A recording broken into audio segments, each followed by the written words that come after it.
Why cities? Why are cities so important?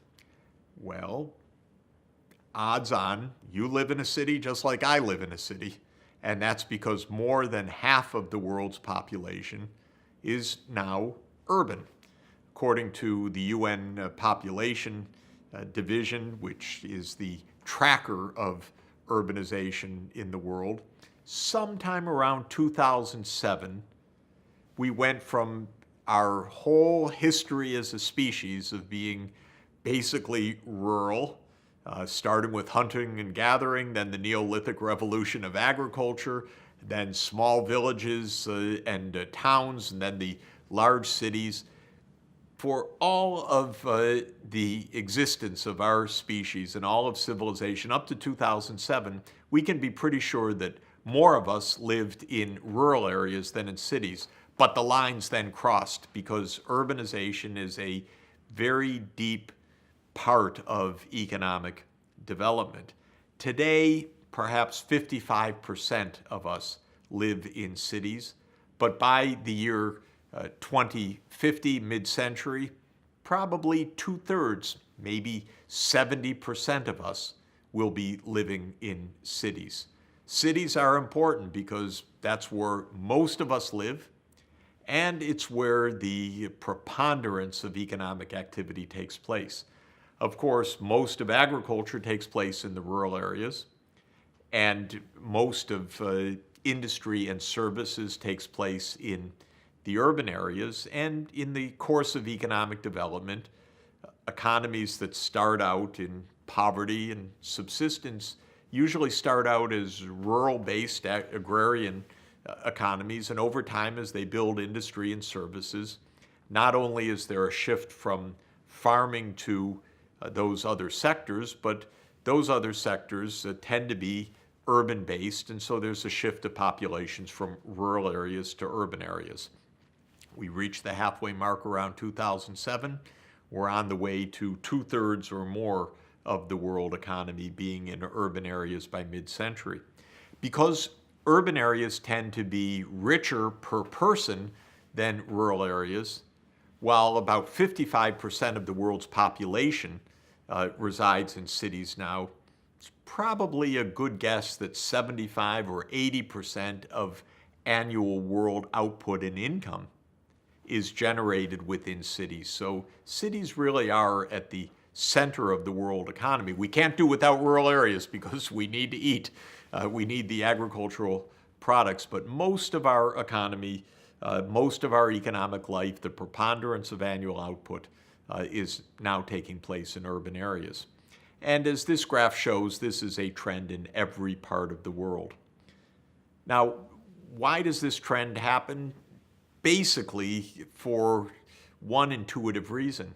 As farmers become more productive, they put themselves out of the market in a way. When each farm household can produce just enough for the subsistence of that household, basically everybody has to be farmers in order to be able to eat. But when one farm household, say in the United States today, can produce enough food for 100 households, then 1% of the workforce can provide the food for everybody. As farmers become more and more productive, therefore able to feed a larger number of households around them in their economy and society, or maybe halfway around the world through trade, the share of the labor force in the agriculture sector goes down because a smaller proportion of the population in agriculture is productive enough to feed the rest of the society. Now, in our world today, Africa, the poorest part of the world, still is the most rural. Probably about 60% of Africans in sub-Saharan Africa are in rural areas. Roughly 40% are in cities. But that absolutely is going to rise to majority urban in Africa within the coming 2 or 3 decades. Asia, roughly 50-50 at this stage. It went from very rural 40 years ago in China or in Southeast Asia and India, to now predominantly urban in China. Still lots of rural people in Asia, but Asia is rapidly urbanizing, and it will be 70% urban probably by around 2030. Europe, Latin America, North America, Oceania, especially New Zealand and Australia, these are urban societies already with 70 or 80% of the population in the cities. So not only is the world predominantly urban, but there's a rising trend in those parts of the world that are rural today. And one facet of the urbanization ahead, which will be another 2 to 2.5 billion people added to the urban population by mid-century. Another perhaps 2.5 billion people more than today, maybe 2 billion, but something of that order. All of the growth that we expect in world population will be occurring in urban areas, and most of that population growth will be in Africa and in Asia. And as part of that booming urban population in the coming decades, we have the mega cities, cities of tens of millions of people in the metropolitan areas. And this graph shows you a number of the cities, the current status, and the fact that those rural populations are going to be rising significantly by 2030. The world's megacities will predominantly be African and Asian cities. Yes, there will be some big cities remaining in the United States and Europe, my own of New York City and its metropolitan environs. But it used to be 50 years ago that most of the cities were in the high-income countries of Europe and the United States. No more. Asia and Africa will be home to the megacities of the world. These cities are growing in population so rapidly that a central challenge for well-being in the coming decades is to make sure that those cities are viable, habitable, healthful, pleasant, prosperous, clean, safe. In a word, to make sure that those cities are sustainable.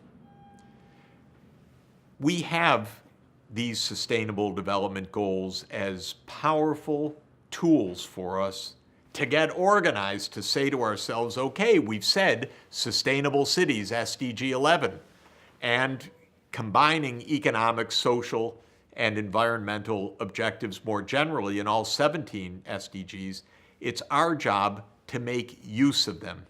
And I like to refer often to the wisdom of one of America's greatest leaders, President John F. Kennedy, who talked about the huge value of setting goals, like sustainable development goals, because he viewed goal setting, whether it was the goal of sending a man to the moon and bringing him back safely to Earth in the 1960s, a goal that America accomplished, or a specific goal of President Kennedy in 1963 to forge a partial nuclear test ban treaty with the Soviet Union, which he accomplished brilliantly.